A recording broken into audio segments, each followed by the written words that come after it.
নমস্কার বন্ধুরা, চলে এলাম চিংড়ি সজনে ডাঁটার রেসিপি নিয়ে। রেসিপিটি পুরো দেখার অনুরোধ রইল। নিয়েছি কিছু চিংড়ি মাছ আগে থেকে ভেজে নিয়েছি, আদা রসুন বাটা 1 চামচ মতো, বড় সাইজের একটি আলু ও সজনে ডাঁটা কেটে নিয়েছি মিডিয়াম সাইজের একটি টমেটো কুচি ও বড় সাইজের পেঁয়াজ কুচি। চলো তাহলে রেসিপিটি শুরু করি। নিয়ে নিয়েছি চিংড়ি মাছের মুড়ো। এই চিংড়ি মাছের মুড়োগুলো একটি পেস্ট বানিয়ে নেব। পেস্ট তৈরি করে নিয়েছি। এবার একটি কড়াই দিয়ে দিচ্ছি 4 টেবিল চামচ সর্ষের তেল। তেল গরম হয়ে গেলে দিয়ে দেব কেটে রাখা আলু দিয়ে দেব সামান্য একটু নুন দিয়ে লাল করে ভেজে নেব। আমার চ্যানেলে নতুন বন্ধু হলে চ্যানেলটি লাইক সাবস্ক্রাইব করে বেল আইকনটা প্রেস করে পাশে থাকার অনুরোধ রইল। আলু ভাজা হয়ে গেছে, তুলে নিচ্ছি। ওই তেলে দিয়ে দিচ্ছি একটা তেজপাতা ও 1/2 চামচ গোটা জিরে ফোড়ন, দিয়ে দিচ্ছি কেটে রাখা সজনে ডাঁটাগুলো দিয়ে হালকা করে ভেজে নিচ্ছি। সজনে ডাঁটা এভাবে রান্না করলে খেতে হয় দারুণ। সজনে ডাঁটা ভাজা হয়ে গেছে, দিয়ে দিচ্ছি পেঁয়াজ কুচি দিয়ে ভালো করে ভেজে নিচ্ছি। পেঁয়াজ ও সজনে ডাঁটা ভাজা হয়ে গেছে, এবার দিয়ে দিচ্ছি 1 চামচ আদা রসুন বাটা দিয়ে ভালো করে ভেজে নেব, আদা রসুনের কাঁচা গন্ধ চলে যাওয়া পর্যন্ত। এবার দিয়ে দিচ্ছি কেটে রাখা টমেটো কুচি দিয়ে 1 মিনিট ভেজে নেব। ভেজে নিয়ে দিয়ে দেব ভেজে রাখা আলুগুলো, দিয়ে একসঙ্গে আবারও 1 মিনিট ভেজে নেব।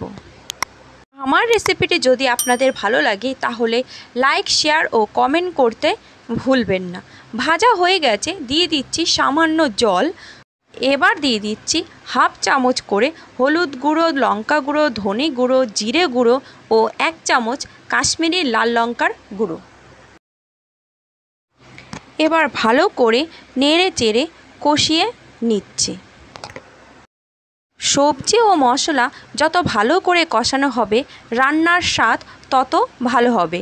একটু সময় ধরে কাজটা করতে হবে, এই আর কি। 2 মিনিট ঢাকা দিয়ে কষিয়ে নেব। গ্যাসের ফ্লেম এ সময় লো করে দেব। 2 মিনিট পর ঢাকা খুলে নেড়ে চেড়ে নিয়ে দিয়ে দেব স্বাদ মতো নুন।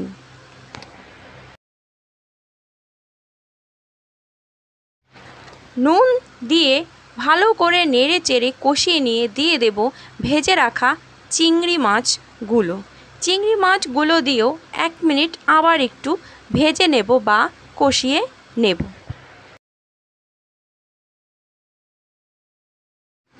এবার দিয়ে দেব আগে থেকে করে রাখা চিংড়ি মাছের মুড়োর পেস্ট এবং সেই পেস্টের বাটি ধুয়ে দিয়ে দেব সামান্য জল, দিয়ে ভালো করে কষিয়ে নেব। 2 থেকে 3 মিনিট ঢাকা দিয়ে কষিয়ে নেব। 2-3 মিনিট পর ঢাকা খুলে নিয়ে ভালো করে নেড়ে চেড়ে কষিয়ে নিচ্ছি।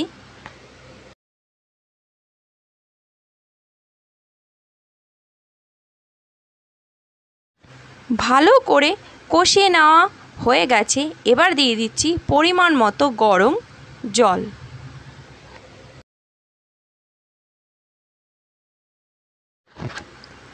জল ফুটে উঠলে ঢাকা দিয়ে দিচ্ছি 5 মিনিট মতো। ফিরে এলাম 5 মিনিট পর। ঢাকা খুলে নিয়ে কিছুক্ষণ রান্না করে নিলেই তৈরি হয়ে যাবে আমাদের সজনে ডাঁটা, আলু ও চিংড়ি মাছের ঝোল। বড় বাটিতে নামিয়ে নিচ্ছি। দেখো কি সুন্দর হয়েছে দেখতে। এর যেমন দেখতে হয়েছে তেমনি এর স্বাদ। গরম গরম ভাত দিয়ে খেতে দারুণ হয়। রেসিপিটি পুরো দেখার জন্য অসংখ্য ধন্যবাদ।